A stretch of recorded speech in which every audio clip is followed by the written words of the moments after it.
And every time I say telegram, I think of SNL when they had the land shark skit. Telegram, telegram. Who is it? Land shark. Okay, Dr. Jen and I have been having fun before coming in. We're going to be talking about something that's going to be about libido. And so fasten your seatbelts, get in the moment. Oh, you know what? I'm going to hit the record button because I can almost hear Robert say, you got to hit the record button. Okay, so we've hit the record button. Get ready. Open your mind. And the best way to open your mind is to dance. So fasten your seatbelt after we're done dancing because we're going to learn and grow together. Here we go. It's time to dance. The Lillian McDermott Show. We love, we fear, bridges we burn, we make mistakes, then we live and learn. When life gets tough, and it seems like your best ain't good enough. If you're in need of hope, you know where I'll be right here. Right here, and when you need a friend, you can count on me. I'll be right here, waiting for you.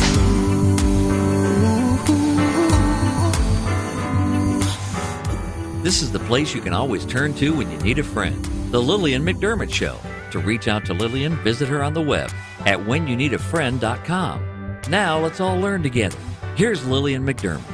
Hello, my listening and viewing friend. It's so nice we can meet each other on the air on this beautiful best day ever. And for those of you who are tuning into the classroom for the first time, please know I've been waiting for you.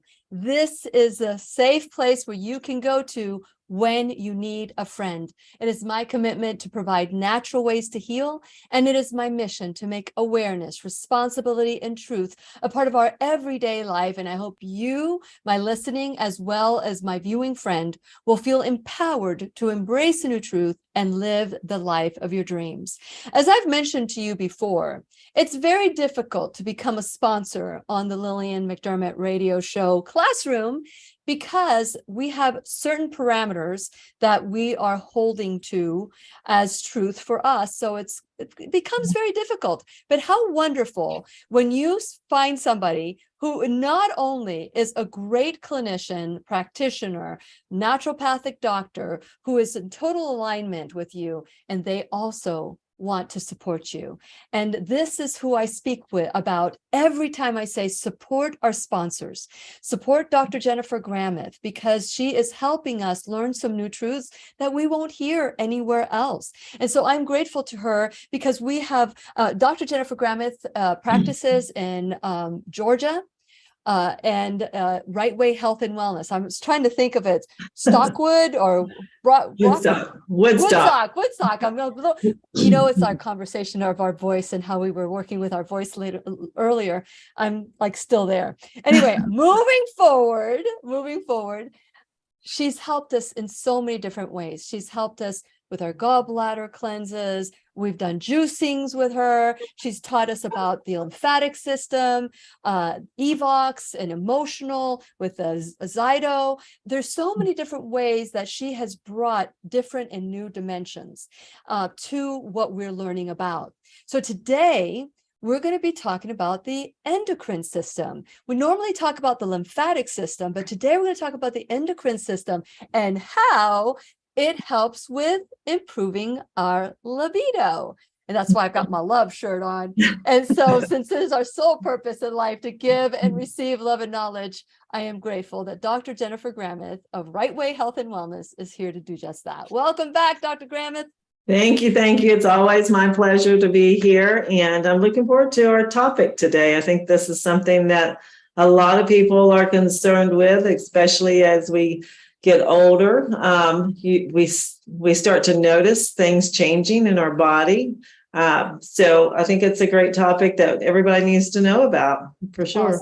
Awesome. Yep. And so let's let's get started with the basics. Let's Okay. talk about the endocrine system Mhm. and what is its purpose and why do we need to pay attention to our endocrine system? Right. So your endocrine system kind of runs the show. Your endocrine system helps you to digest your food. It helps you to think clearly. It runs every other system of the body. So that goes back to the endocrine system. And all that means is it's a cluster of cells that secrete hormones. Okay. And so we have those in the glands like our adrenal glands, pituitary gland, hypothalamus, thyroid gland, which most people know about, parathyroid gland, which is responsible for uptake of calcium and determines if we have strong bones or not. And so you, of course, have the sex hormones. Look at, oh, sorry. Like, what is she talking about? So it has the sex hormones, are produced from the ovaries and the testes and adrenal glands. When we get older and our ovaries and our testes aren't working properly, the adrenal glands pick up the slack. And so your endocrine system is made up of any cluster of cells that create a gland that secrete hormones. Some hormones are secreted in the small intestine. Doesn't have to be one of those endocrine glands for it to secrete hormones. So it's amazing. And we're still learning about the endocrine system every single day. We know that the importance of the hormones being balanced is crucial to cognition. So, brain health. If you don't have enough estrogen, your brain starts to go into mush and you can't remember anything. You don't have a libido if you don't have enough estrogen. It's not just about testosterone. We always throw the libido in with the testosterone, but it's not just about the testosterone. You got to have enough estrogen, progesterone as well. So. And I want to, while we dive deep in this, because we have women that have had mastectomies, have had breast cancer, and they're starved with estrogen.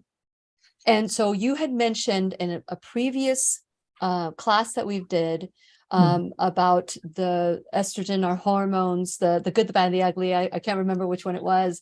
But you were saying that there is an estrogen that is safe even for women that have had cancer. Right. So it's estrogen, the body's estrogen that we make. So we make 3 different types of estrogens that we know of. And so that's estradiol, estrone, and estriol. And we make these at different levels in our different times in our lives. And so most people are very familiar about the estrone, which is during puberty and when we're pregnant, reproductive years. And then, some people know about estradiol, which is also known as E3. It's present in women with puberty and onset of menopause. It's in the ovaries. It can go up and down, and so can our mood and with those. But it's all about, none of these are harmful for you, okay, unless they're out of balance. And so what happens is that we have these receptor sites on our cells, and that we're so bombarded by the environmental estrogens, the xenoestrogens, they block our natural absorption of these estrogens that we should have, that should be produced by our ovaries or then later by our adrenal glands. They block that absorption. Then we get this excess and we become estrogen dominant. And that's what leads and feeds cancer. And so it's not wise to shut off all, estrogen glands in order to reduce your risk of cancer. What's wise is to clean off the receptor sites, get rid of the bad estrogens, the man-made estrogens, the xenoestrogens, and, get your glands functioning like they're supposed to. So go ahead, keep going, because that's an issue that I see every day. We have doctors that just basically cut off, and then the patient develops Alzheimer's, dementia, heart disease, things like that. That's why a lot of times after menopause, your doctor will recommend hormone replacement therapy, because if you don't have enough estrogen, progesterone, then you have a higher risk of developing heart disease. And so if you don't have a history of hormone-driven type cancers, then they'll put you on hormone replacement, not very good hormone replacement. It's usually synthetic, but that's to help prevent osteoporosis and prevent heart attack for you. So they understand the importance of these hormones, but they just get confused on what's good and what's bad, right? Does that make sense? Mm-hmm. It does make sense. But so what I heard you say, Mm-hmm. and I just want to make sure I understand, there's estradiol, there's estrone, and Mhm. estrol. Yes, estriol. Estriol. Yeah. I did put the dot on the I. Okay, the estriol. Mhm. And so which one is E1? E1 is estrone, E2 is estradiol, and then E3 is estriol. So what I heard you say, okay, so estriol is E3. Okay, so then I must have put this. in Yeah, the I notes. may have said it. I may have said estrone. No, I said estradiol is E3. It's Yeah. actually E2. Exactly. So estradiol is E2, estriol is E3, and then estrone is E1. And estrone is the one that we have the majority of our lifespan until we go into menopause or start, getting into menopause, when we're still able to have children. Okay, so when I heard you say that as long as they're balanced, that it's okay to, even if you've had estrogen cancer driven or breast cancer driven. Yeah. So as long as they're balanced, it's good. But what is that balance? So it's depending on the time of your life. And so when you're young and your reproductive organs needs them, each one needs to be at the highest amount. It needs to be, that's why there's a lot of infertility issues, is because they don't have enough E1.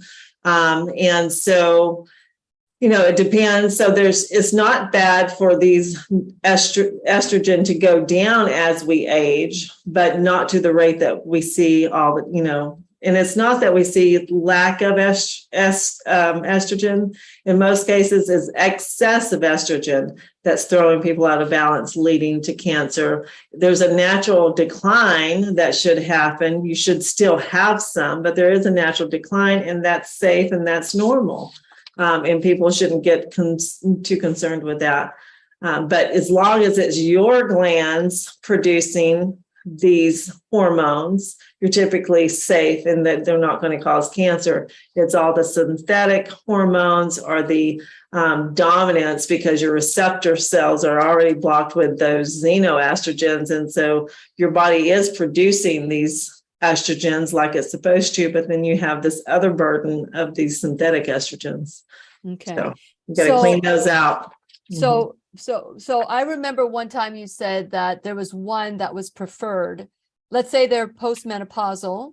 Mhm. Which one would they do? The E2? Is that the one that would be the safest? Right. E2 and E3 are the safest. E1 is one you don't need unless you're, trying to reproduce. And so E1 is the one that if you have excess of that because of all the xenoestrogen, the environmental aspect, that's going to lead to DNA damage. And then it's going to eventually lead to cancer. Okay. So E1 is the one that you would Perfect. stay from. Mhm. Perfect. That's really wonderful. Okay, so let's continue. So the endocrine system fuels many parts of our body, including our hormones that lead to an improved libido or a decreased libido. So let's talk about some of the essential hormones that we need to look at for ourselves, or what we need to be aware of when it comes to our hormones. So there's actually 23 essential hormones, and so they're called essential hormones because they play a huge role in your overall health. The ones you're talking about are ones most people are, concerned with, which is the estrogens, the progesterone, and testosterone, but also cortisol. Cortisol is extremely important if you want to have healthy levels of your other sex hormones, because cortisol will shut down your reproductive system, shut down your ability to produce testosterone. And that's chronic cortisol levels. That's when you're stressed out all the time. And you wonder why you have depression and no libido. It's because when you have chronic stress and you're in that fight or flight, it shuts down your digestive system. It shuts down your reproductive system. It can even shut down lots of the brain functions because it's just trying to get you to safety. But that happens day in, day out, and you're not producing these critical hormones, you're increasing your risk of chronic illness. And so the cortisol component is very important. But there's like progesterone, which is most women are deficient in. As you get older, it starts to go down. And a lot of younger women I'm seeing these days are deficient in it. And that's why they're having miscarriages. Because without enough progesterone, you won't carry the child. So progesterone, if you're not sleeping well at night, that's typically a sign of low progesterone. If you are constipated, that's another sign. If you're, losing your hair, that could be too much estrogen dominance and not enough progesterone. So those are ones. Of course, testosterone, and women need testosterone just like men need testosterone, but we need less of it, but we need some of it. If we get too much, however, we start to, start ready to fight. And then a lot of times women who have too much testosterone, and we've talked about this before in class with spouses taking testosterone and giving injections and how that can be transferred to the female, which then can cause them to lose their hair, have baldness.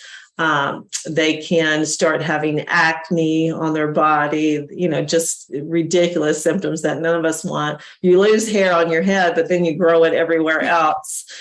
And women don't want that. So you'll have to stroke your chin hairs up. Yeah, pull them out. Yeah, no, we don't want that. And so, but we want enough testosterone so that we have some libido. But testosterone is one of the key ones for libido, but so is progesterone and estrogen, oxytocin. Without enough oxytocin, you don't feel like your spouse touching you. Oxytocin is that Cupid hormone, the love hormone. The chocolate. The chocolate. Yeah, that's why it makes us happy.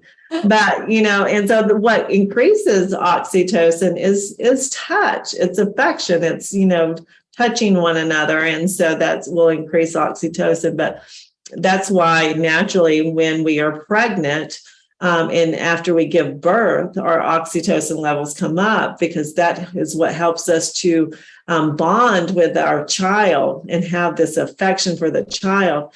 Mothers who have low oxytocin during that have a hard time bonding with their children. And so it's not so much something that they're consciously not wanting to do. It's because they don't have that love hormone. That oxytocin is not high enough. And that could be due to, the environmental toxins that they've had exposed to or that their parents had exposure to. And so what causes hormones to be out of balance is the environmental aspect. It is the chronic stress. It's lack of critical nutrients in certain foods because of the standard American diet. So correcting all of those things, you can balance your hormones and be happy. Another one is glucagon. And so there's a glucagon-like peptide that really has a lot to do with your appetite.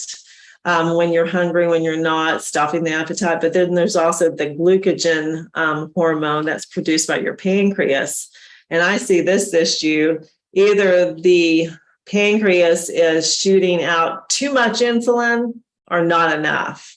So that's type 1, type 2 diabetes. And insulin, when it's not controlled, and I see this with the mass majority of this standard Americans, actually worldwide now because of our standard American diet has spread worldwide, where fast food, chains are at every corner. I see this more and more, and that just creates more inflammation in the body and breaks down. So, inflammation always breaks down tissue and organs, glands, and systems. So that's another one too. I mean, there's so many. Serotonin, serotonin is very important. So if you're having a lot of mood swings, you may want to look at your serotonin levels. It may be, that's why chocolate works so well, is because chocolate has the compound of tryptophan in it that, helps with sleep, but also helps with mood. It actually is your happy pill. And so, eating a little bit of dark, pure dark chocolate is really actually very good for your serotonin levels. Well, let me go back, because hold that thought, because I want to go back. I want to go back to oxytocin. I don't want to get too far away from oxytocin. You said touch and affection help produce that hormone, oxytocin. And I thought it was interesting, because there are women that can't bond with their children. What can they do to increase, other than receiving touch from their husband, or what else can they do we do to increase oxytocin? Right. So, doing things like that. That's why a lot of women and men crave massage. They crave touch therapy from someone else. It doesn't really matter who it is, and so doing things like that is making sure that you're getting massage, that you are, and you have to put forth a little effort, because it's so uncomfortable for you initially when you don't have that oxytocin. It's like that's the last thing that you want to do is be touched. So, those relatives and those friends who you try to hug them and they're like, oh, they're stiff as a board. They don't have enough oxytocin. And you're just trying to give them more oxytocin. So you just need to take your hands and just rub up and down. Okay. That's good to know. That's good to know, because we can control these hormones, but our mindset too, because if we can go back and think about a time that we felt really loved and cared for and safe, that also activate? Because if you can kill yourself with your thoughts, can you heal yourself with your thoughts too? Most definitely. And that's why that worked, is because you can go back and you can remember that time that you felt so loved and so nurtured, and then you can measure your hormone levels and you can see the shift. That's definitely been done. And that's why it's very important to take some time out of your day to just ground yourself, meditate, and focus on those positive images in your mind. And that not only helps with oxytocin, it helps with the serotonin, almost all of these hormones, your cortisol levels, your adrenaline. It stops that spurting of adrenaline into your system that causes the fight or flight. That's the fight or flight hormone. Can, when that's constantly going, it's going to cause damage to the heart. It can raise your blood pressure. It can put you into AFib. There's lots of different symptoms. It feeds anxiety and depression as well. So, Okay. So then with the glucogen, you talked about a peptide-like. So is this something that you can take that, or is the peptide in our body? It's in our body. So in our body. So there's different. So there's the peptide double Y, which is your original weight loss hormone, and that's created in the intestines and the small intestines, and it is released into your bloodstream after you eat to stop you from wanting to eat more. So that's a lot of doctors think that there's an issue there. There's so many issues with people with the leaky gut and the absorption in the small intestine, and it will impact this peptide, this double Y peptide that's in that intestine that creates hormones to get you to stop eating. So they just eat because they never feel full. So that's one of the hormones. The glucogen-like peptide, that when it's functioning like it should, you should feel satisfied after you eat lunch.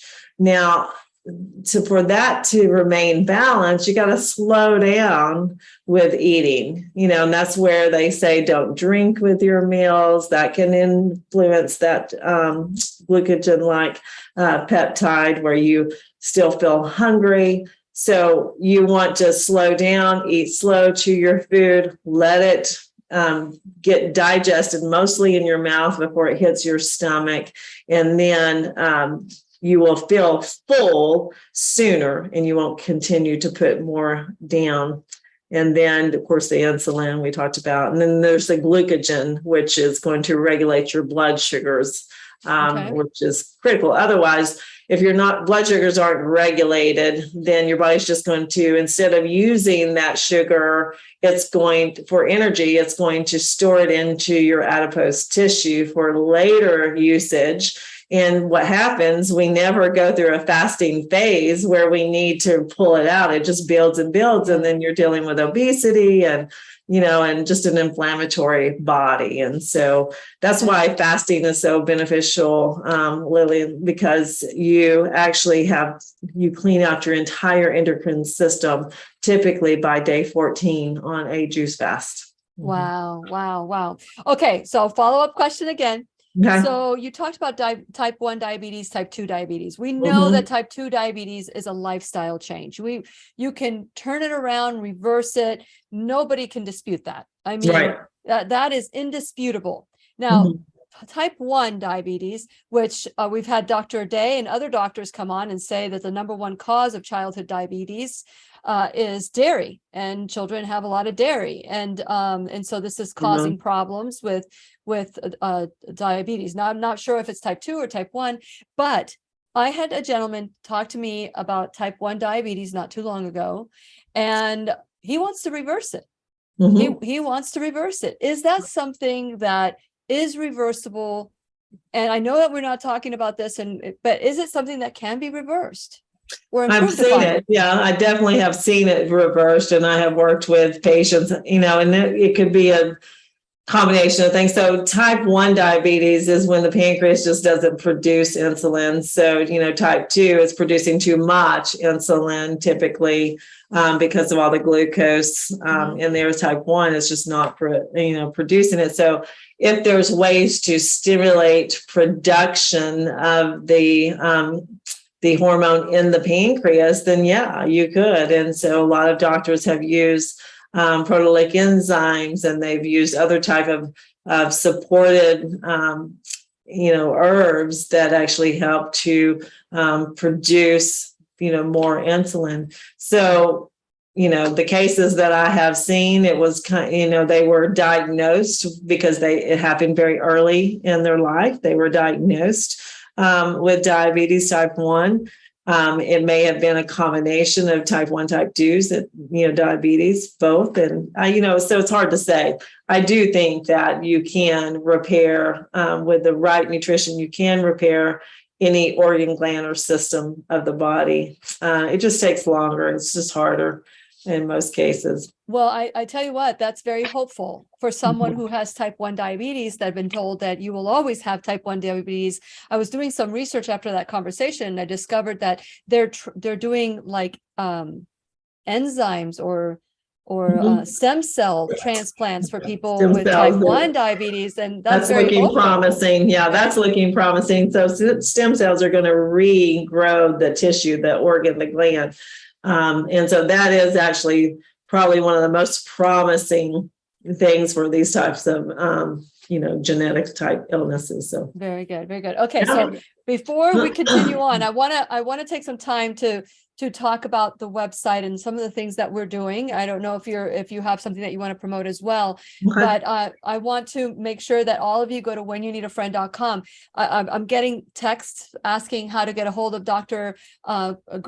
Jen, and all her information is right there. I don't know if you can see it, but the number is 474-2100. You can go to Rightway Health and Wellness.com to learn more about some of the processes, the products, the services that they provide, and they are in Georgia. So they do telemedicine as well. So this is one of the sponsors that I tell you about, to check out our sponsors. Go to whenyounneedafriend.com. If you are a subscriber, you already have her information. So make sure you subscribe and confirm your subscription. If you don't confirm your subscription, then they'll think that you did not do it. So make sure you confirm your subscription, and you'll start getting the classes on audio on your email if you choose that.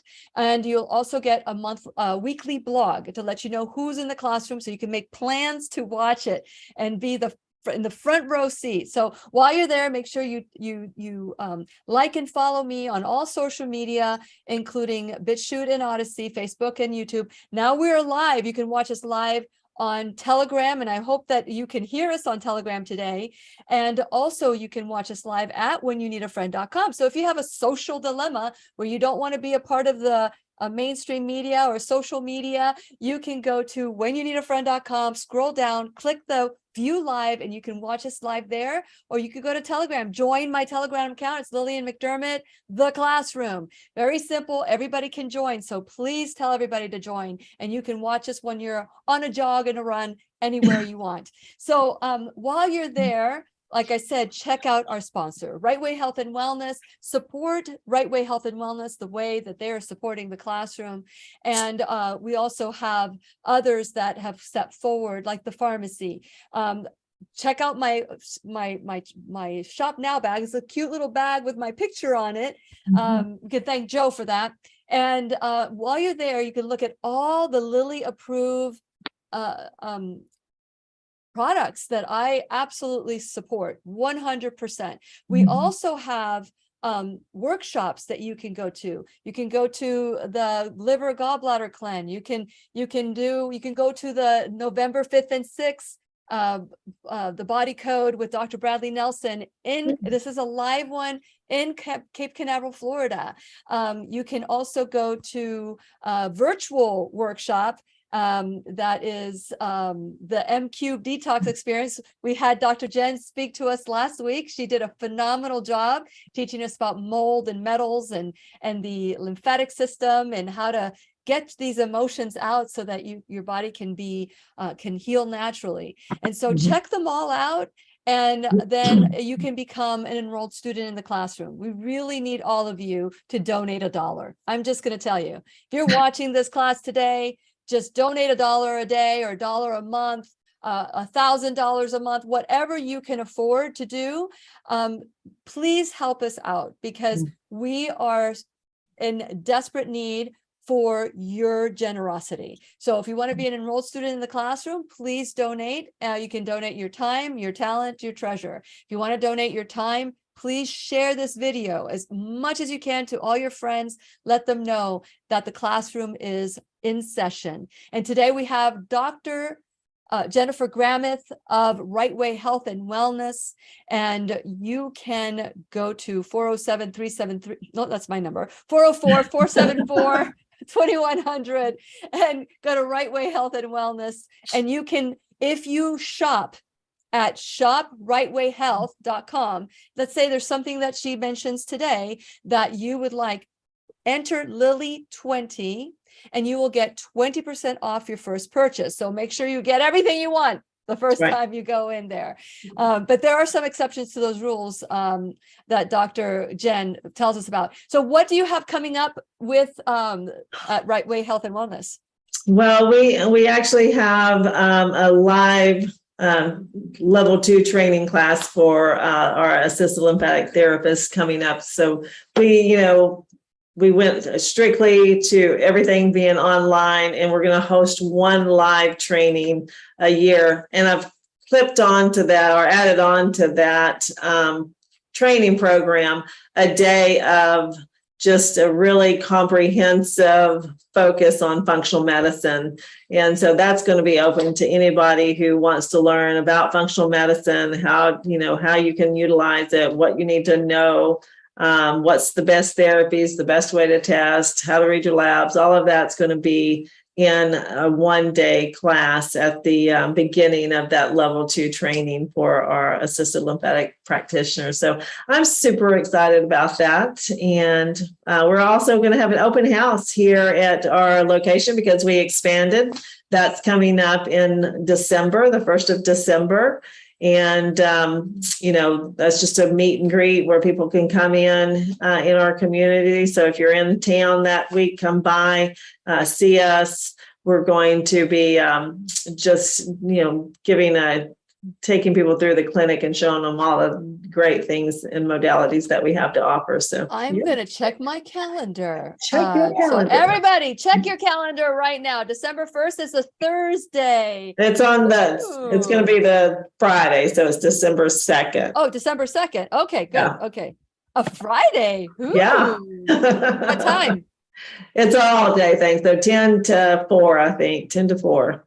Okay. So I don't know. Maybe Yeah. I'll go. So I would love to see you. Okay. So let's continue on. I know we have a lot of questions here. So you let me know when you're ready to take some questions. I'm fine with going ahead and taking questions. Or we can, because we left off with serotonin. Okay. So serotonin. So serotonin we talked about. DHEA is another one that a lot of people ask me about. Should I take DHEA? Should I not? DHEA is your anti-aging hormone. And so when we're young and we have adequate amounts of DHEA, especially at teenagers, we have high levels of DHEA. That's what keeps your teenagers up all night, chit-chatting and being silly. So, as we get older, we want to go to bed about 8:30, 9 o'clock. Sometimes DHEA will give you that little boost of energy, as well as your B vitamins, things like that. So DHEA is important. If you are tested, many times when we do the heart rate variability test, we look at your biological age versus your natural age. And so if you're much older biologically, your organs and glands are much older than you actually are, that's a DHEA issue typically. And so we would check your DHEA. With cancer patients, that's part of the cancer profile. We check their DHEA levels. That tells me, if they're aging too rapidly, that tells you a little bit about the progression of the disease process. But so that's with cancer, but it also can be with any inflammatory pattern, that you have. So inflammation breaks down your tissues, your organs, your glands. And so DHEA helps to, squash that and keeps you younger longer. So. Okay. So now I've got to follow up with that one. Okay. Because DHEA, and with all these hormones, we're talking about natural hormones, not synthetics, not right? synthetic, not bioidentical. synthetic. Can you get a bioidentical DHEA? There's certain nutrients. Let me go back. So there are hormones that you can. So is hormone replacement therapy.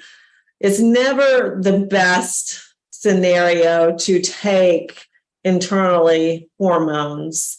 Because number one, what happens when it's not meant to take internally, your glands are supposed to produce them. So if you start taking them internally or you're slathering the cream on, and sometimes it's absolutely necessary, don't get me wrong, don't throw it all out. But if you can stimulate the glands that are supposed to secrete these hormones, that's what's going to prevent chronic illness from happening in you. And that's due to certain nutrients and certain herbs and, things like that. If you take it externally and you're taking it from an outside source, whether it's bioidentical or synthetic, of course, synthetic is far worse. Bioidentical is more compatible to your body's, what it produces. It still makes your glands and your tissues lazy and they stop producing them. So you're still having the same issue and you're still it's not going to be as effective for you. So my suggestion would be to don't try to supplement with everything with a synthetic or a bioidentical hormone first. Try to get the nutrients needed to help your glands secrete that. Just like when we talk about, using progesterone cream So there's a bioidentical progesterone, but there's also an herbal oral that we typically try first that's made out of wild yam or chaste tree, which is not a progesterone, but it helps your body produce progesterone. So it increases your progesterone levels, but it's not a progesterone that you're taking. Does that make sense to It does make sense. So it works so much better, and you're so much healthier when you do it that way. So wild yam would increase the progesterone. What Right. increases estrogen? Black cohosh. Black cohosh is one. There's lots of things. There's black cohosh. There's a lot of the aphrodisiac spices like saffron that will increase estrogen and progesterone levels and testosterone levels. Ginseng, I love ginseng, especially the Asian ginsengs. I have a Korean red ginseng right here.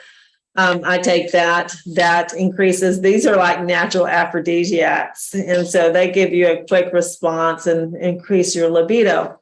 But on a daily basis, I would say black cohosh and wild yam and chaste tree and those motherwort and those types of herbs are really beneficial to help you help your glands continue to produce these hormones. Very nice. Is there a particular amount, like milligrams, or? It really depends on the person, the body weight. I sent you, Lillian, I sent you 2 little forms that you can send out to people who want. Oh, I didn't see that. When did you send that to me? Just probably right before we started. Okay. So there's the symptom key for men, and a symptom key for women. And so if you go there and you answer all the questions, like you mark the ones that's most relevant to your symptoms, then you can send this to me and I will tell you what supplements you need based upon this. I can see from your symptoms, if you're estrogen dominant or progesterone, have excess progesterone, not enough progesterone, too much testosterone or not enough testosterone. Look at the low androgens as well as thyroid dysfunction. So you can have your client, anybody who wants that, they can send it in and we'll do that. And that's part of our special today for you. Awesome. So go to lily@whenyouneedafriend.com. You need to request it and then I will send it to you. And so lily@whenyouneedafriend.com and I will get that. I didn't know I had it. I wish I would have shown it too, but that's awesome. That's awesome. What about DHEA? What is an herb that you can take to help stimulate that growth? So ginseng is a good one. Ginseng? It's really all of the ones that you take for estrogen, progesterone, testosterone. And so there are certain nutrients as well as B6, B12 that are important with hormones. There's some glandulars you can take as well in certain cases. But again, start with the nutrients first before you go to glandulars. Okay. Horny goat weed. Horny goat weed is a great one. Yohimbe. What a name for today's show. Horny goat weed. Yes. Those are great sex hormone balancers and anti-aging balance.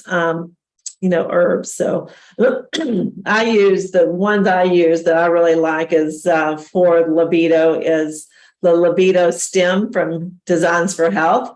And it's got your ginseng in it. It's got your horny goat weed.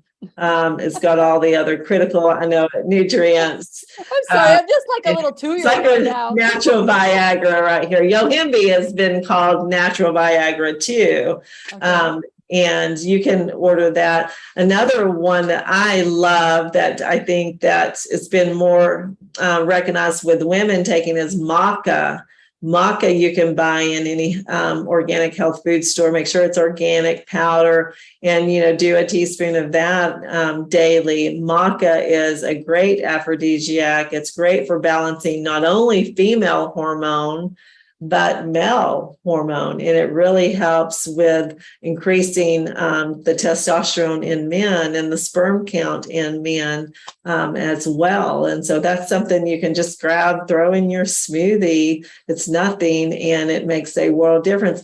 studies also showed that cyclists that were training, for big marathons or whatever they do, they actually did a double-blind study, and the ones that took the maca they had more libido, but they also had better muscle mass, and they were much more successful than the ones that thought they got it and did not. So I thought that was really interesting. So 1 teaspoon of maca daily, or 1 teaspoon? It depends on your body weight, but about 150-pound adult would be 1 teaspoon. If you're bigger than that, it would take more.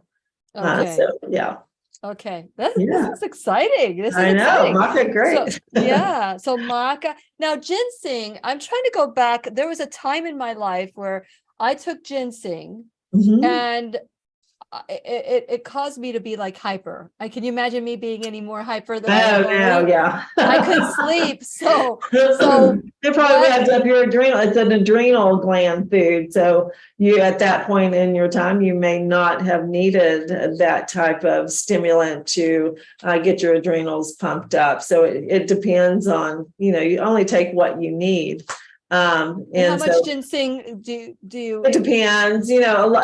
Ginseng was really popular back in the 90s. I think it was really a big thing. And everybody was taking it for energy and vitality and sex drive. But like the Korean ginseng I take, it also helps with mental cognition too. So I take it like a dropper full of the standard enzyme a couple of times a day. And I don't do it every day. I just do it days I feel really sluggish and I just need a little pick me up.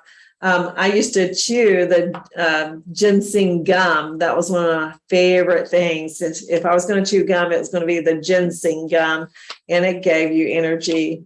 But most people wouldn't chew it because they said it tastes like dirt, but I love it. Oh, that sounds really appealing. Okay. So what about cortisol? What herbs can you take to kind of help with the cortisol? Because we're looking at I'm looking at all these, and we kind of like cortisol. Yeah, and that's a big deal. That you could do everything else right, but if you don't deal with your stress and you're just churning up cortisol, it's going to negate the other efforts that you have. So it's going to affect all the other hormones. Like I said, cortisol shuts down your reproductive system, shuts down your digestive system. And so that's why it's so dangerous to have chronic stress in your life. So holy basil is one that you can get over the counter. Holy basil. Holy basil. Holy basil? Yeah, whatever. I know basil. New Chapter. There's a company called New Chapter that has it, that works really well. My favorite is Lyzyme Forte. It's a sprout. It's natural lithium. It blocks cortisol. And so I've taken this for years. When I'm really, really stressed out, I may take 2 to 3 times a day. Otherwise, it may be 2 a day, 2 twice a day, but it is one of the best things to block cortisol. Lyzyme. So is that New Chapter? No, this is biotics. So this is something you'd have to get through a practitioner in most cases. Okay. And then so with cortisol, for me, I've noticed that I like have my sleepy time. If I get in bed during my sleepy time, like by 9 o'clock, 9:30, and then I'm out cold. I do well. That's kind of like my circadian rhythm.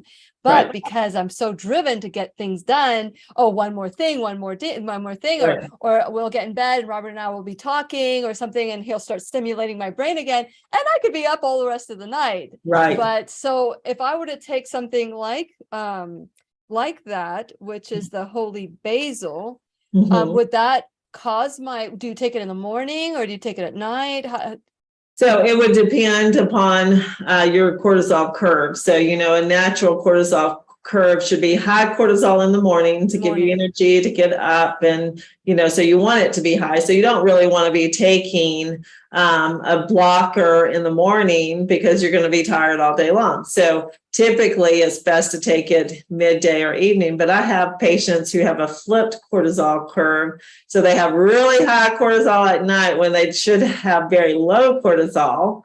And so, I have to give it to them at night to bring it down. And they have really low cortisol in the morning. And so I definitely would not give them, I'd have to give them something like ginseng to get their adrenals going in the morning. So if you have high cortisol at night when you should have low cortisol, you would take like a lysozyme forte or holy basil. And then if you wake up in the morning and you're just like flatline cortisol. Now, some people who are flatline cortisol pattern, they have to have a steroid to get their adrenals going again. And that's very unfortunate. And you don't want to get to that point. You want to, make sure that you are taking things to feed the adrenal glands so that they're functioning properly. So yeah, I would, it just depends on the individual, but on average, most people, if you have the symptoms of, I just can't wind down at night, I'm staying up to 1, 2, 3 o'clock in the morning because my brain is still going, or, I'm waking up at 4 o'clock and I have, I can't go back to sleep. I would say that you have way too high cortisol at night. And you need to be taking it probably start at midday and then take your second dose before bedtime. And then if you're feeling really sluggish in the morning, you may need some type of adaptogen, like ginseng, like you ginseng said, or something like that. Adrenatone, all of those are great. Okay, I want to remind all of you, we're going to have a small Teacher's Pet Corner today. I see your questions and I will acknowledge every single one of them. So we have about 5 minutes left in the broadcast. It goes by so fast. Is there anything that we haven't done yet that you haven't talked about? Well, we really didn't talk about the symptoms that you have when your hormones are out of balance. I think some people know most of them, but I just wanted to run through those. Okay. And this is for all, both men and women. Weight gain is something, weight gain or weight loss. That hump of fat between your shoulders on the back of your neck. I've seen people with that. That is estrogen dominance typically. Do I have it? Do I have it? No, you don't have it. You don't have a hump of fat anywhere on your body, girl. My mom has it.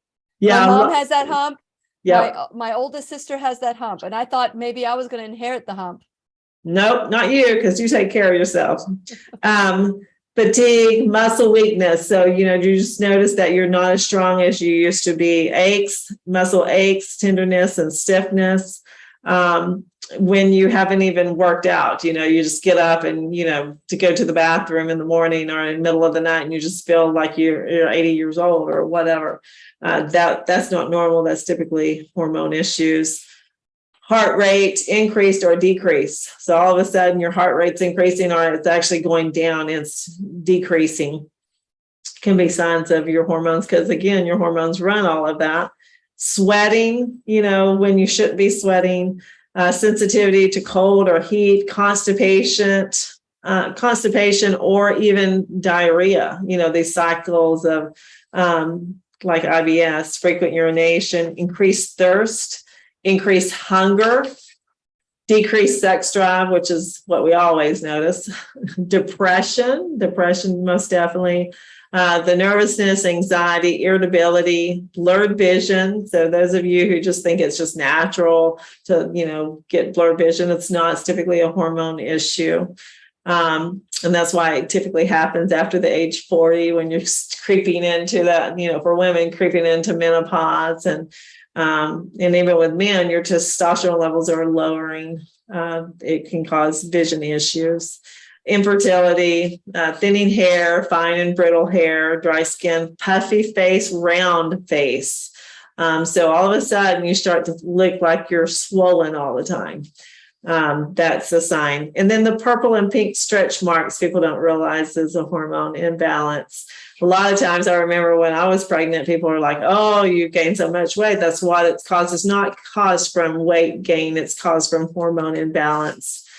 And it's typically the spikes of your hormones. So the spikes of the progesterone, estrogen, when you're pregnant. And then other causes, the things that cause hormones to be out of balance that people aren't aware of. We talked about the environmental stuff. Certain medications that you take cause your hormones to go out of balance. Doing hormone replacement therapy can make things worse. Cancer treatments, of course, chemotherapy, radiation, that can just really wipe out your hormones. And then there's tumors that can form in the brain, especially in the pituitary gland, that can cause your hormones to go wacky all of a sudden, and it doesn't have to be a cancerous tumor. It could be a benign tumor that can cause that. Of course, if you have eating disorders and you're not getting adequate nutrition, that's going to cause hormone imbalance. Stress is number one cause, I believe. And then, like I said, environmental toxins. And then any injury or trauma you've had to the brain can cause it as well. Wow. And a partridge in a pear tree. Wow, that was fast. Yeah. We've got about less, the music's going to start pretty soon, I'm sure, but we're going to have a Teacher's Pet Corner. So make sure you put in a queue, write your question down, because we're going to get to your questions. This was very enlightening. I think we need to have a part 2 of this, because I think that everybody is affected by we're all affected by our hormones, and we don't know that we can do something to help improve it. This is great information. Awesome. Dr. Jen, you are amazing. Thank you so much for everything that you do to share your wisdom. And remember, once again, you can go to Rightway Health and Wellness .com, or you can go to shopRightwayHealth.com, or you can call 404-474-2100. And please remember, we'll be right here waiting for you worldwide at whenyouneedafriend.com. This is Lillian McDermott and Dr. Jennifer Gramith wishing you love, peace, joy, and unexpected abundance. Make it the best day ever. Now stay tuned. We're going to do the Teacher's Pet Corner and answer your questions. The opinions and advice expressed on the Lillian McDermott radio show are intended for the individual callers and guests on the program and are presented to our wider audience solely for general educational purposes. Please act responsibly and consult personally with your own medical, psychological, or nutritional expert before taking any steps to improve your life. Okay, this was great. Holy Mabel. Oh my gosh. I got lots of notes. Yeah. I always have lots of notes when you come on, but this is like for me. I'm writing notes for me. I'm like, but this is great. So we have lots of questions. Do you have time? Because we didn't discuss. Yeah, no, most definitely. Because we were two chatty Cathy girls. Okay, so let me get to your questions.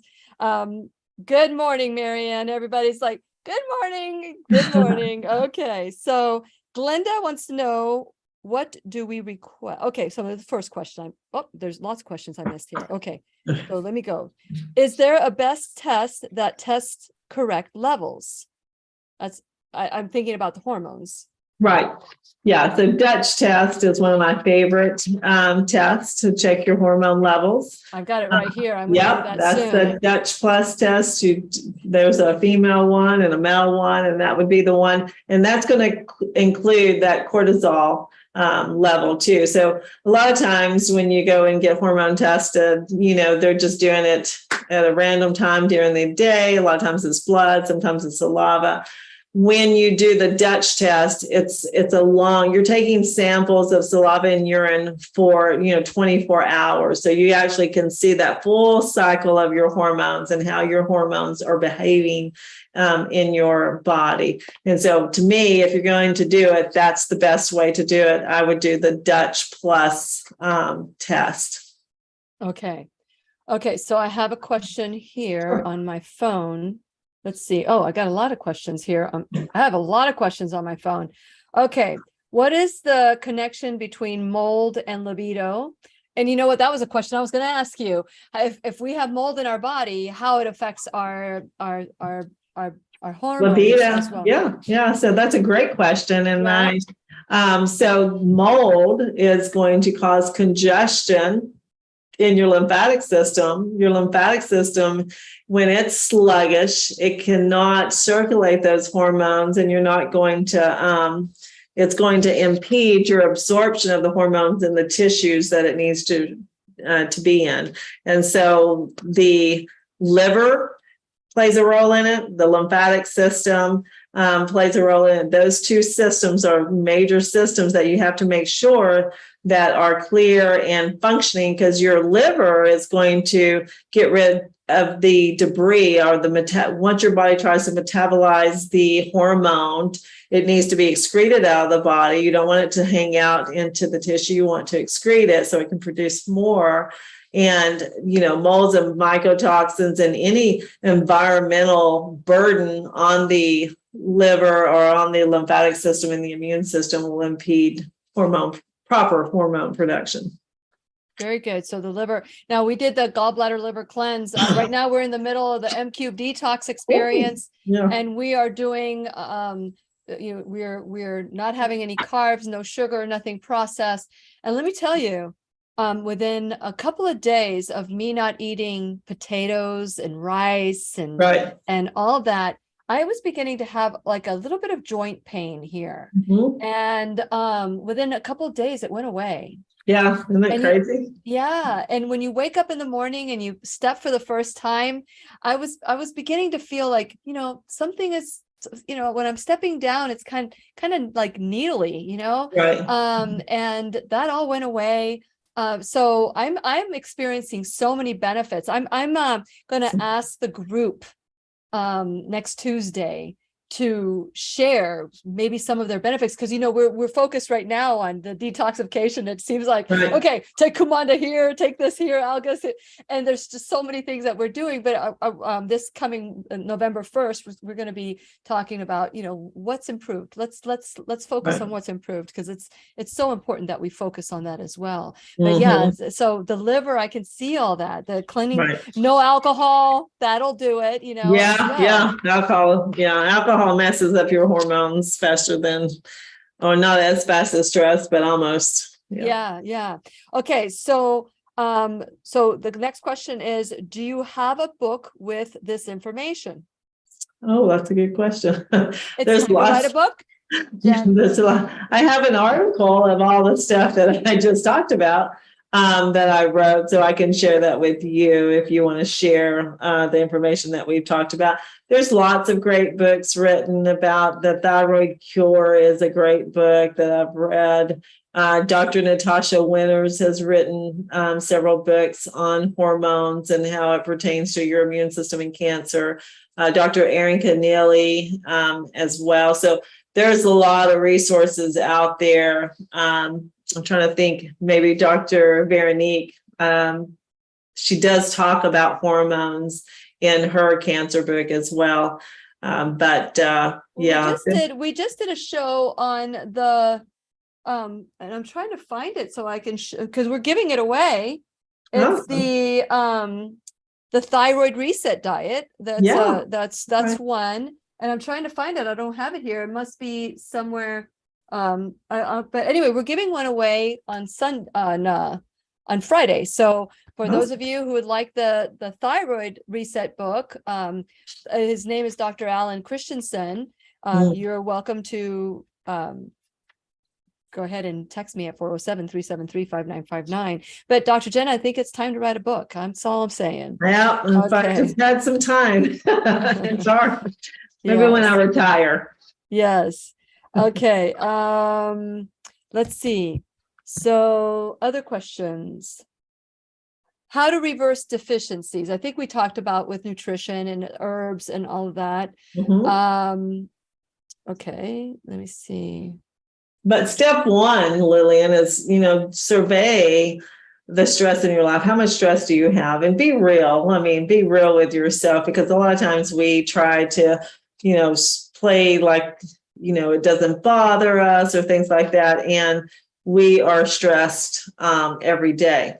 And so that chronic stress is probably one of the main contributing factors. So, doing the deep breathing techniques and doing some meditation in the morning and at night before going to sleep, doing some self-care, gets massage, again, that oxytocin, hormone, that feel-good hormone, that's very important. The assisted lymphatic therapy helps balance your hormones. We talk about that when I'm training, how it helps to decongest the lymph and the circulatory system, but it actually helps balance out the hormones. And it does that by getting rid of the congestion in the lymphatic system so you can circulate those hormones through the bloodstream where it needs to be faster. And so when you get off the table, you feel more hormonally balanced. Same thing when you get that massage, when you go and get that massage or have your partner, massage your back. That touch is very, very important. And we live in such a world today that we stay so busy. We're typically exhausted at night and we just fall into the bed and we, have these screens that are impacting our neurotransmitters and affecting our serotonin levels. And we're looking at our screens before we go to bed and first thing when we wake up in the morning. These are horrible, horrible habits to have in our lifestyle. And those are the things that we really need to change. Absolutely. So start there and, with a good plant-based diet, because most of the nutrients that we need for our hormones come from plants. And those have your natural, hormones and natural steroids and things that help to produce your natural function of all your organs, glands, and cells, and especially your endocrine system. Yeah, and I want to add to that in doing the M-Cube detox experience, which by the way, everybody can join. You can still join because we're recording everything every Tuesday night. We have a wonderful teacher like last week or this week. I don't even know what day it is. On Tuesday, Dr. Jen was our teacher. And no, last Tuesday, Dr. Jen, Doug Kaufman was our teacher this last Tuesday. It's all blending together. But one of the things that I have come to understand is how much carbs and starches we eat in a day. Yeah. Going without, like creating my meals without potato or without a starch has been I have to relearn how to do it. Right. But let me tell you, cauliflower has been my friend. Yes. Cauliflower, I've made cauliflower steak, I've made cauliflower rice, I've made cauliflower mash. I'm not rotating cauliflower. Dr. Cowden wants us to rotate our food. I'm like, I'm not rotating that. I need my cauliflower. Anyway, that's true. Anyway, so we have some question. Which test does a postmenopausal wanting overall optimal thyroid function take to learn hormone levels? Is that the same? The Dutch test, and then also do a comprehensive thyroid panel. Okay. The Dutch test plus doesn't do the comprehensive thyroid panel? I don't think it does. It may, because I'm thinking because I'll have to double check. There may be one. They have several different selections, but the Dutch test female plus I don't think does cover all, because you want a comprehensive, not just TSH, T3, T4. You want a comprehensive. You want to see how your hormones, is it in the tissue or is it in the circulating blood? Yeah, I remember that class that we did on the thyroid that you gave us 10 different things to test for. So if you go back on YouTube, I think it's there. And it was the thyroid. It was a thyroid. I forget the name of it, but you went through and I remember taking that list to my doctor and saying, I want 10 of these tested, not just 1 or 4 or 5. Right. And they were laughing with me because they know what I do for a living. And so when they draw to test my thyroid to make sure, I'm like, you got 10, right? And he goes, well, we don't need to do 1 or 2 of them because you don't have, we don't need to, we don't have to worry about those 1 or 2 because you're negative in those. So they set me straight. Anyway, so how does she know that this balance what this balance needs to be? So I think what she's saying, the estrogen balance versus the testosterone versus the progesterone. So how Because much? one of the myths out there is that if you don't have a uterus, you don't need progesterone. And that is so far from the truth, because that was a myth buster that I had to go through. Yeah, so that's exactly, you need all of these hormones. And that's why when you no longer have your uterus or your ovaries, your adrenals start producing these, these hormones. And so if that wasn't needed, your adrenals would not be the backup system.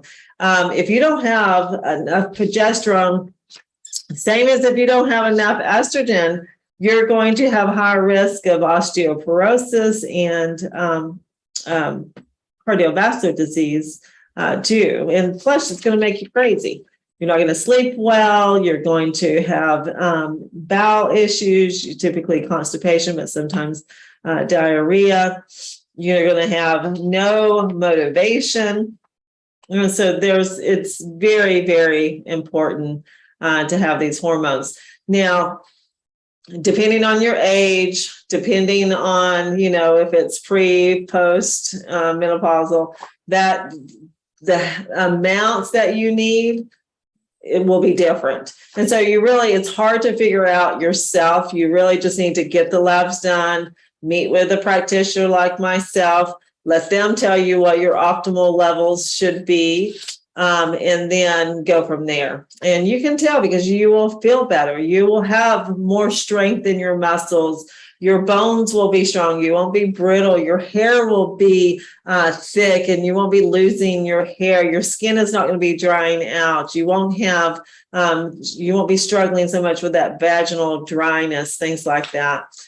So it's so important. I'm glad she brought that up. Yeah, because there is you can get off and it's so sensitive too. We just need to have a good practitioner that will help you kind of figure out the balance. But you also go, and I maybe correct me if I'm wrong, you go but how you feel. Right. If your numbers could be like off, but if you feel good. And your symptoms are minimal, then that's what you go by. And it's very difficult to monitor when you're doing hormone replacement therapy. And so, because you get too much progesterone, you have all the same symptoms as if you get not enough, or too much estrogen versus not enough.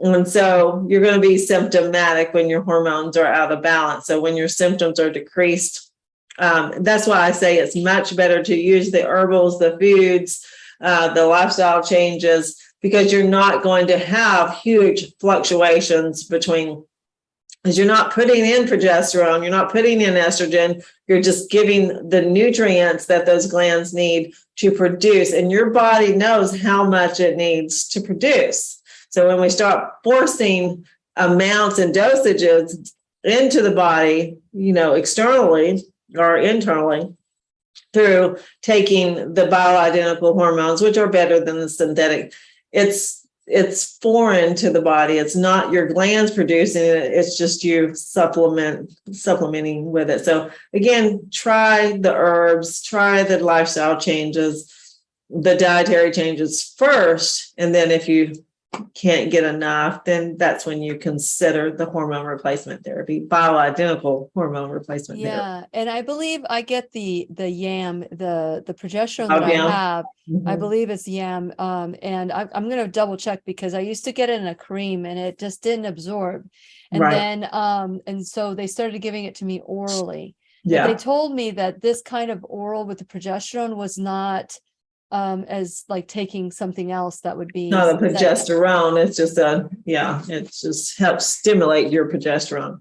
Maybe. So is that true? So you're saying there are bioidentical progesterone that you take orally that's progesterone. Okay. So, okay. So I'm just saying, would that be like will that stop my progesterone from producing naturally because I'm taking a pill, or will that tax the rest of my organs? The answer is yes. So it will slow down your production of your natural progesterone from the adrenal glands. But if you don't have enough progesterone, you're going to tax your organs. So it's trying to figure out if you can get enough progesterone in your diet, get enough progesterone from the herbals, you don't need to supplement with a progesterone. And so you don't need to give your body, it's like, a diabetic giving their body a shot of insulin. Okay.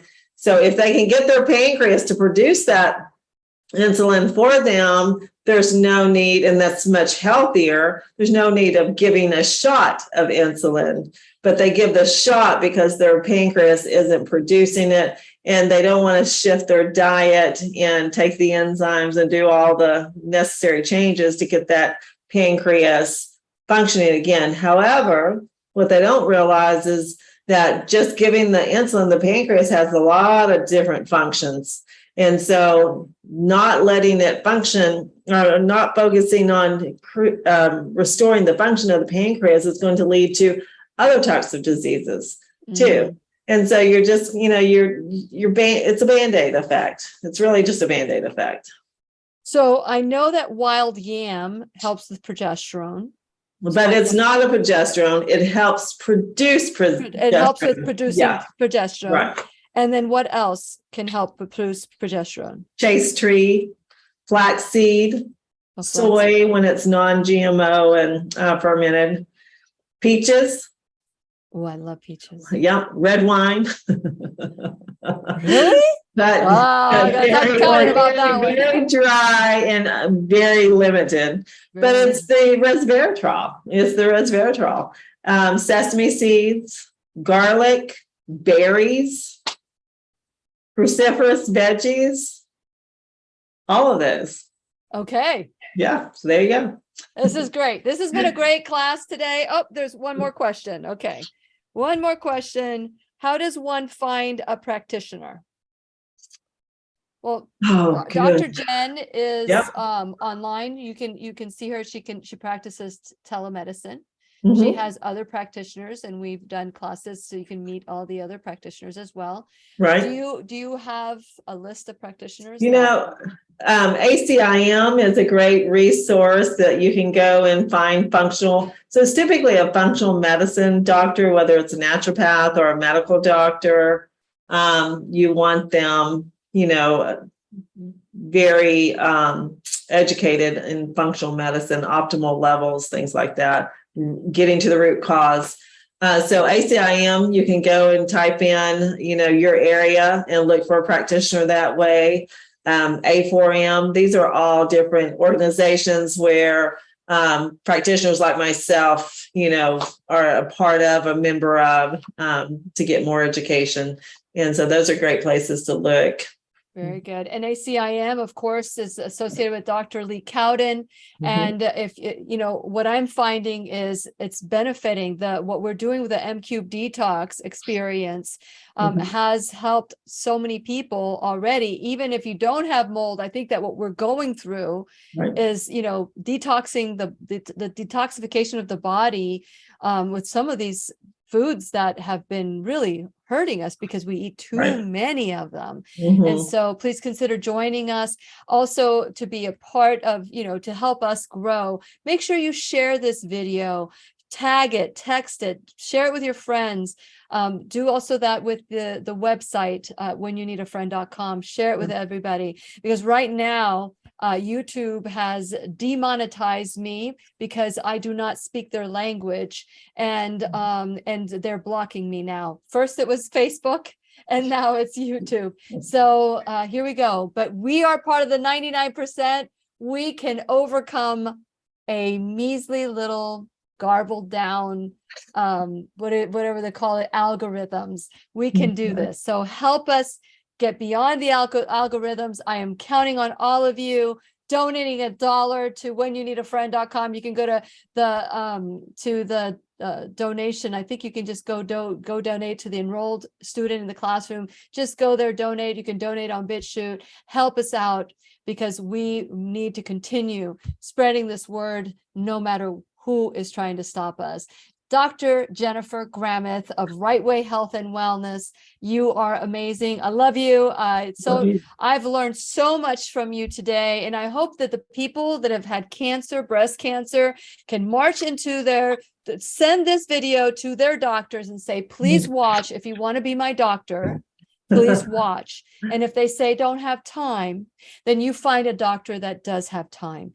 Yes. So yes. And Yep. so, or you can call Dr. Gramith at 404-474-2100. Thank you so much for watching today. Thank you so much, Dr. Jen, for everything that you do. And we will see you next week. Take care. Bye.